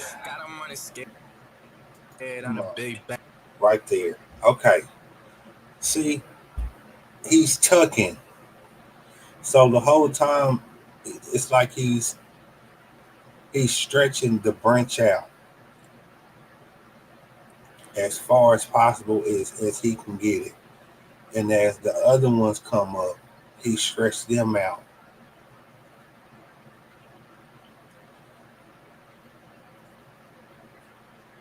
To where he's hoping every because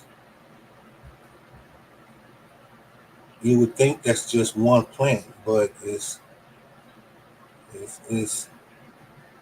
man, but that does look good. I mean, I can see why you grow like that.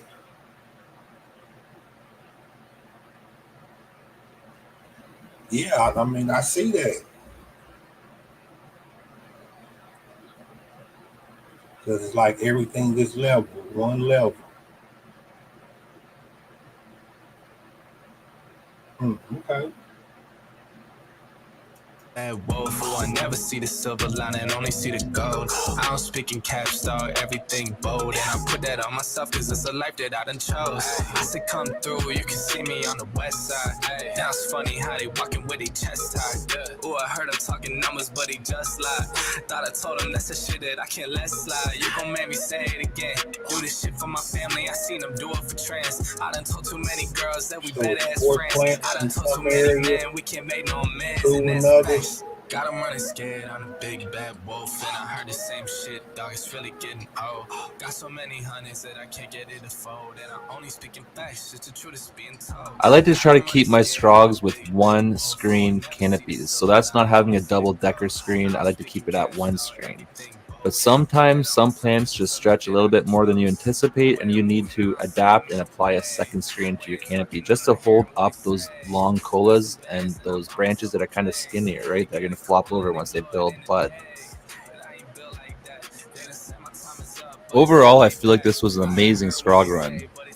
My favorite strain in this room on this run was the Strawberry Banana Grape. The Green Leopard system did really well. I'm super happy with this, and I'm definitely running again for Strog School Season 2.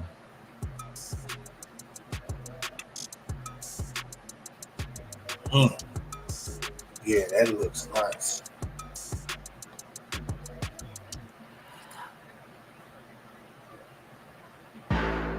Now that my trichomes are looking cloudy and amber, it's time to chop these girls down.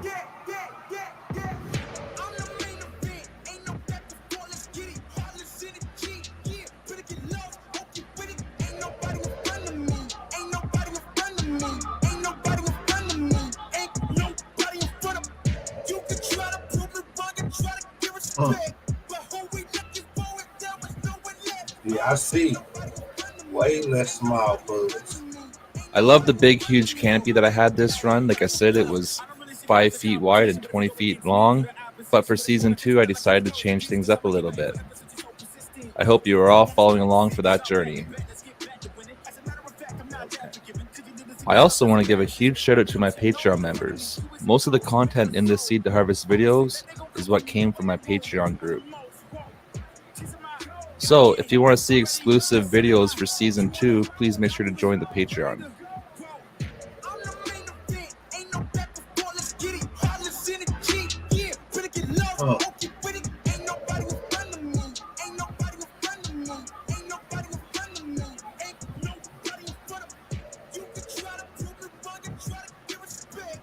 That's ridiculous.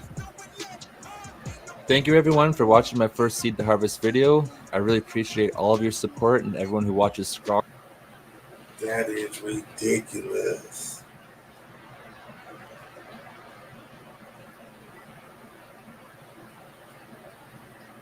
That's crazy.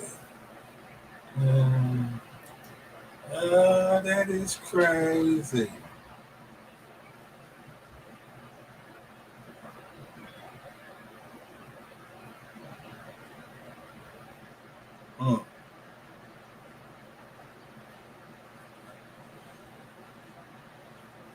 100 tops with 8s on each top.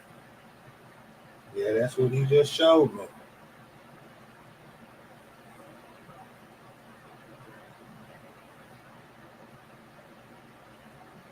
Yeah, I'm gonna try it, see how it works. Think I'm gonna try it on the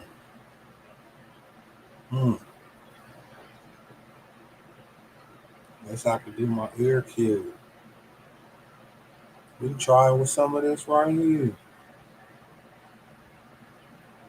As long as it pop, yeah.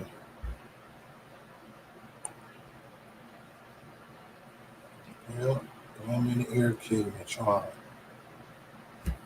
Seems like it might be worth it. I mean, because right now I just let the plant do itself. I told you I top once, and I only top once so that the lower branches would take off.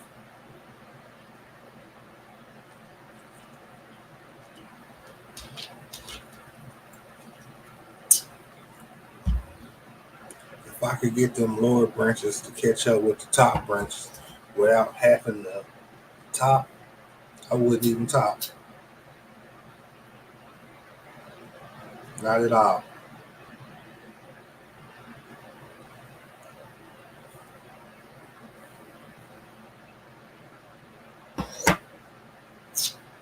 Well, DWC, I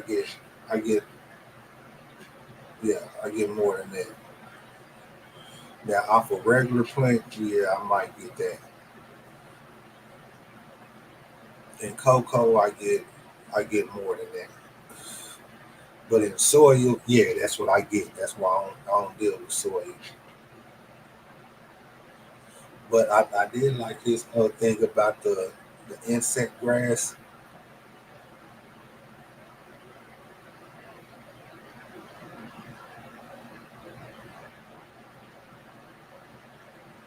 Well, we gonna see. You know what I'm saying? We gonna see.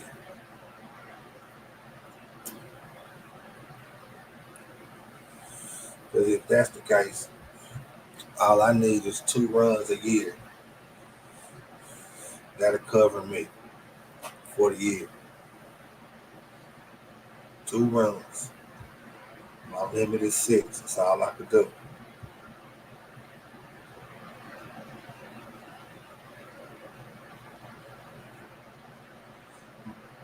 Mine too, but I only hear people who feed organic talk about it. And my thing was he wasn't even feeding organic. He was steady feeding nutrients.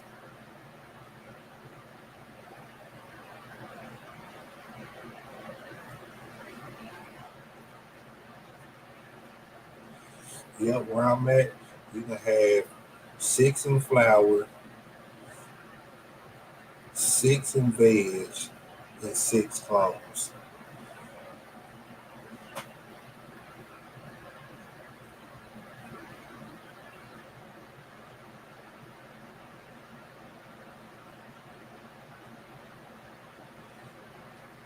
Right, but a lot of people I know who use HP, they still use like Gaia Green or Down to Earth. See, he wasn't doing that.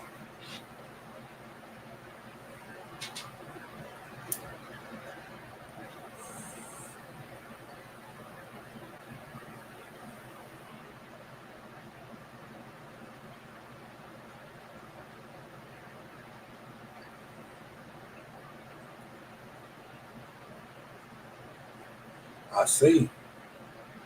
But I mean, he even the way he was talking about, he only veg for what did he say, 2 months? Then he flipping. You got to be doing something because you ain't getting that growth in soil in 2 months.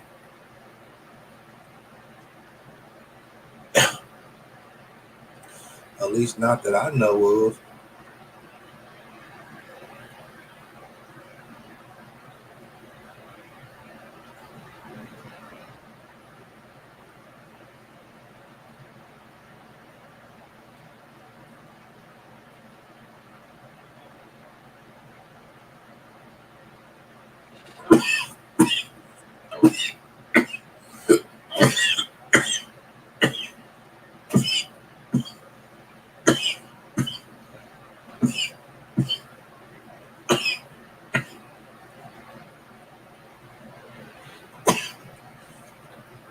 Yo, what's up, Derek?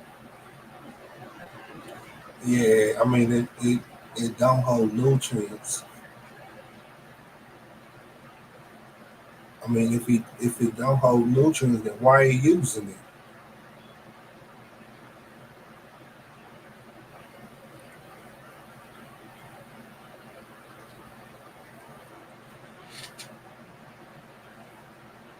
So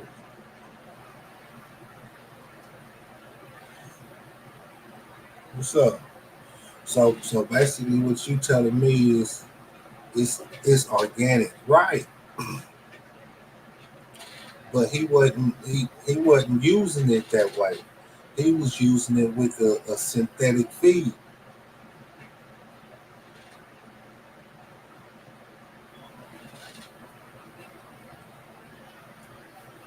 All we seen him put in there was the the insect grass. That was it.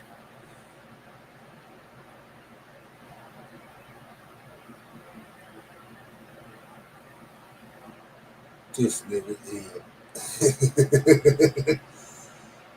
Well, you changed your name too much.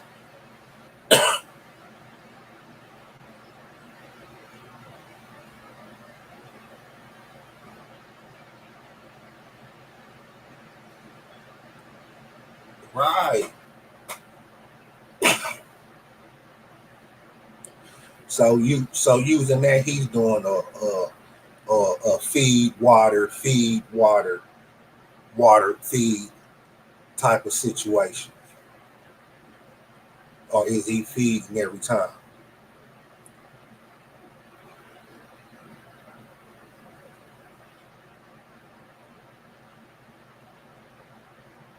I see.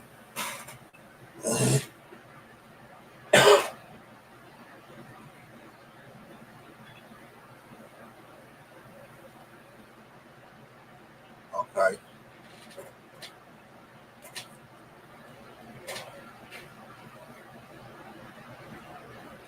Water feed water, right? And then using that, he don't have to like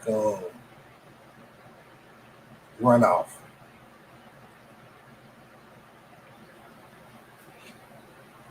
Because with me, I do run off.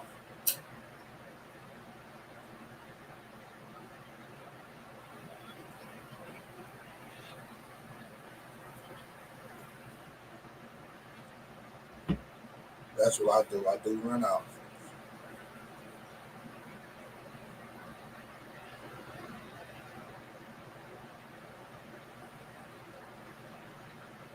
What is ppms on this runoff?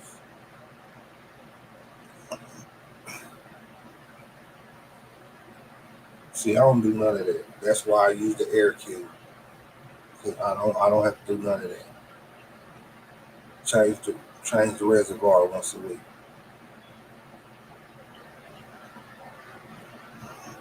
That's why I like DWC.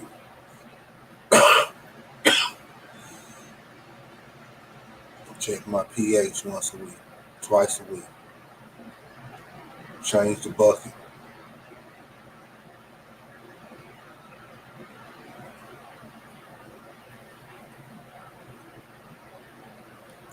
I got an auto pot system that I don't even think I'm gonna be using no more.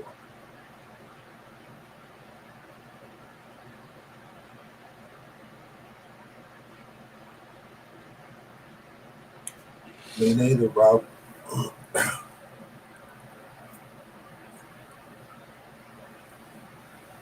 Me neither. And I got the auto pots because I was dead set on using dirt.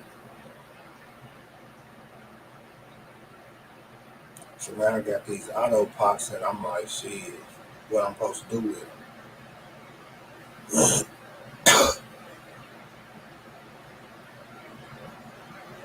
But I see people using cocoa with it, so I'm gonna get there to try. But to me, that's just a lot of HP. Well, I see people use HP, and well, yeah, that's cocoa. But I mean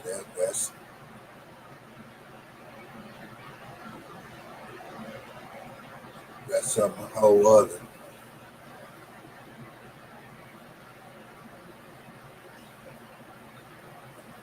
Well, that's what I use in my air cube system is the clay rocks, the little pepper, hydroxin or whatever it's called.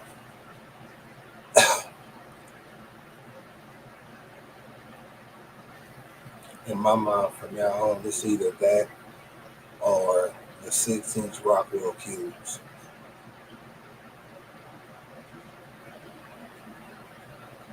And actually, what I do is I start them in a small one, and if it's something that I want to put in DWC, I take it from there and put it into a 4-ounce. And that way I can veg it a little bit before I stick it into the DWC.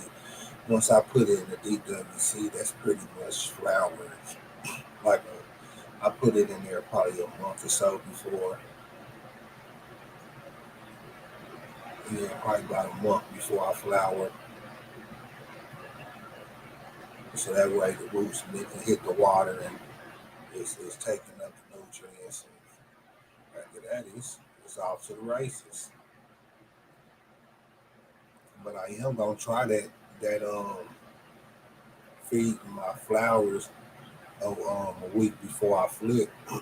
I am gonna do that. Yeah.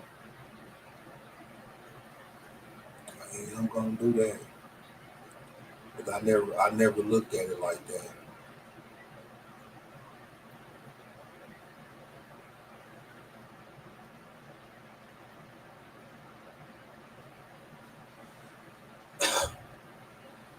Man, I told you, I got a root rots down there right now that I've tried germinating and all that.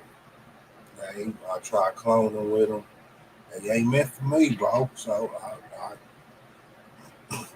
that's one of my giveaway pals because they don't work for me. I'm all about the Rockwell cube. It works for me. I can tell when I need to wet it. I mean, when I need to water it, it makes it real easy for me.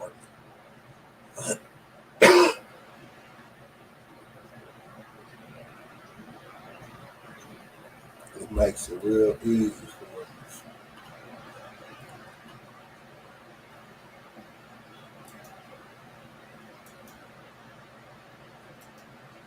Subscribe here, but I need to. If I'm gonna learn that, if I'm gonna learn how to scrog, I guess that would be the best place to go learn from. Huh?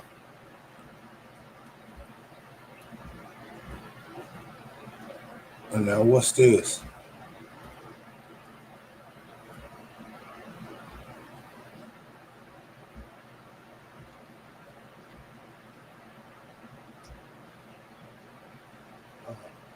Sure.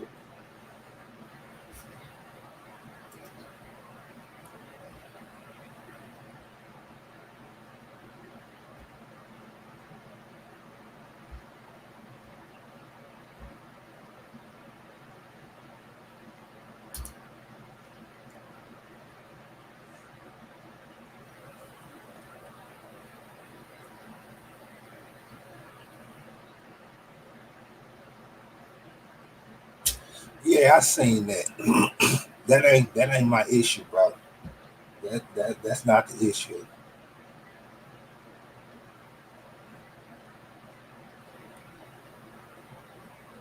That's not my issue.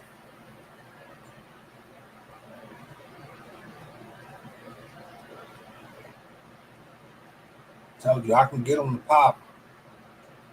I can get them to pop. It's the after that. That's why I just fuck with the Rockwell cube because it works for me.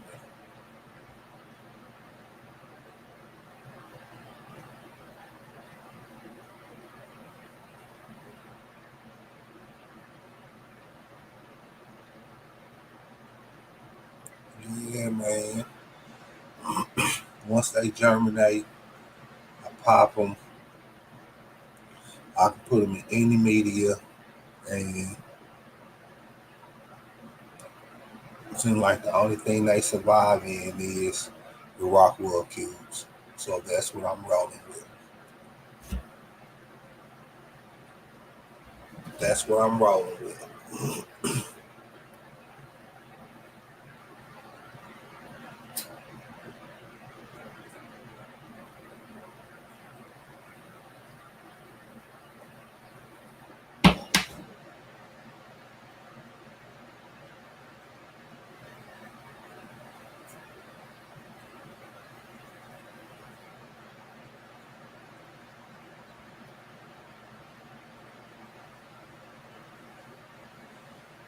I don't know, man. I might try that, man, but I just know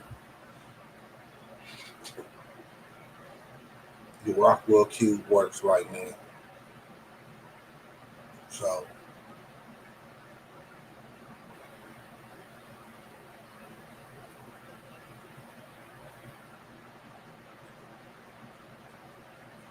yeah, and that's why, to me, I think that's why the Rockwell cube works so well for me, because I could put it in there and I can walk away, and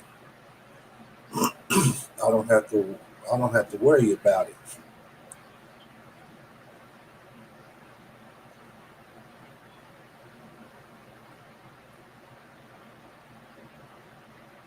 Like I told you, with the soil or the cocoa,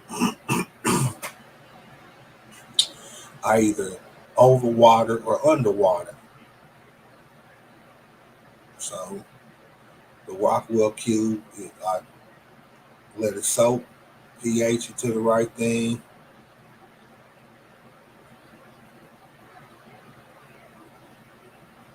Put it where it needs to go, and it works for me.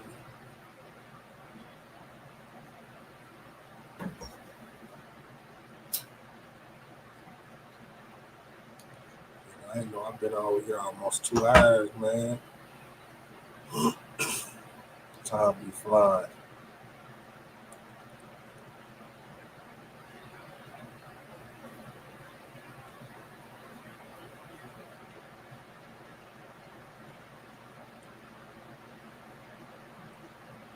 Time be flying.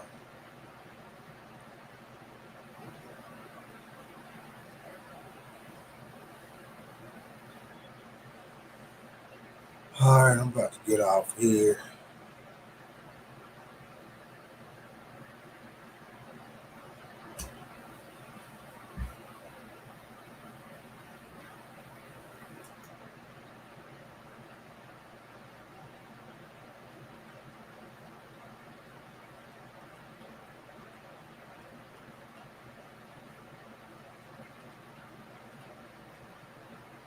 Yeah, man, it was nice having a good conversation with y'all tonight, man.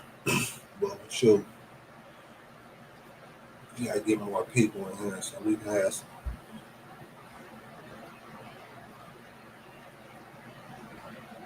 All right, I'm out. Good night, folks. Love, peace, and soul.